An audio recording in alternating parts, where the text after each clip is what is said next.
Post অফিসে 1 লক্ষ টাকা জমা রাখলে কত টাকা মুনাফা পাওয়া যায়? বিশেষজ্ঞরা বলছেন, যারা ঝুঁকিমুক্ত সঞ্চয় চান এবং প্রতি 3 মাস অন্তর নির্ধারিত আয় পেতে আগ্রহী, তাদের জন্য এটি একটি কার্যকর এবং লাভজনক ব্যবস্থা। আপনি যদি নিজের সঞ্চয় নিরাপদ রাখতে চান, পোস্ট অফিসের এই স্কিম হতে পারে আপনার জন্য একটি চমৎকার বিকল্প। তো পোস্ট অফিসে এই 1 লক্ষ টাকা জমা রাখলে আপনি কিভাবে মুনাফা পেতে পারেন এবং কত মুনাফা পেতে পারেন এবং মুনাফা অর্জন করার জন্য আপনাকে কি শর্ত পালন করতে হবে এবং কিভাবে আপনি এই অ্যাকাউন্টটি খুলবেন, এই সংক্রান্ত বিস্তারিত তথ্য জানাবো আজকে ভিডিওতে।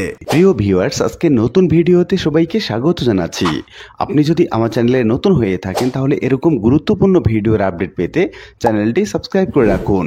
ভালো লাগলে লাইক কমেন্ট করুন আর সম্পূর্ণ ধারণা পেতে পুরো ভিডিওটি না টেনে দেখুন। তাহলে শুরু করা যাক। 2025 সালে ডাক বিভাগের মুনাফা ভিত্তিক সঞ্চয়পত্রে বা ফিক্সড ডিপোজিট 1 লাখ টাকা বিনিয়োগ করলে গ্রাহক প্রতি 3 মাস অন্তর কেমন মুনাফা পাবেন সেই বিষয়ে নতুন হার ঘোষণা করেছে সরকার। সঞ্চয়কারীদের জন্য এটি একটি হতে পারে লাভজনক এবং নিরাপদ বিনিয়োগের মাধ্যম। আমরা প্রথমে দেখে নিচ্ছি কি পরিমাণ মুনাফা পাবেন। ডাক বিভাগের তথ্য মতে মুনাফা প্রদান করা হয় 3 মাস অন্তর। এই স্কিমে 1 লাখ টাকা ফিক্সড ডিপোজিট করলে প্রতি 3 মাস গ্রাহকরা যে মুনাফা পাবেন তা আমরা চার্টের মাধ্যমে দেখতে পাচ্ছি। প্রথম 1 বছরের জন্য যদি তিনি রাখেন তাহলে 11.04% হারে তিনি মুনাফা পাবেন এবং প্রতি 3 মাস অন্তর 2760 টাকা পাবেন এবং উৎস কর হিসেবে 138 টাকা কর্তন করা হবে। সেক্ষেত্রে তিনি মুনাফা তুলতে পারবেন 2622 টাকা। আর 2 বছরের জন্য যদি তিনি রাখেন তাহলে 11.65% হারে তিনি প্রতি মাসে মুনাফা পাবেন 2912 টাকা। এক্ষেত্রে উৎসে কর কর্তন করা হবে 145 টাকা এবং তিনি হাতে প্রাপ্ত মুনাফা পাবেন 2767 টাকা।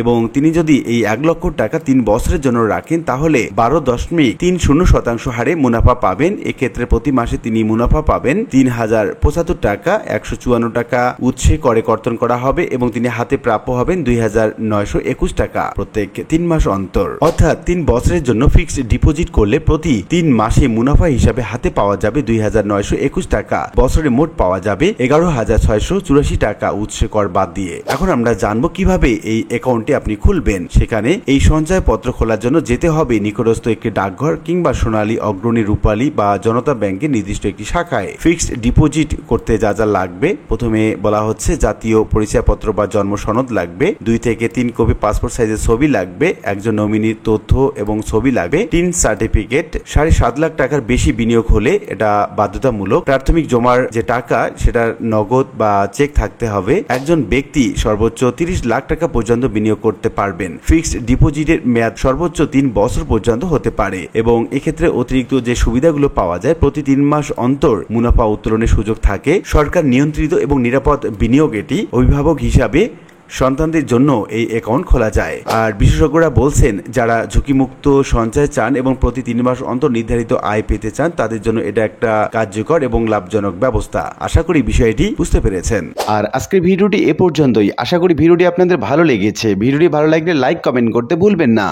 দেখা হবে অন্য কোনো ভিডিওতে। সে পর্যন্ত সবাই ভালো থাকবেন। ধন্যবাদ।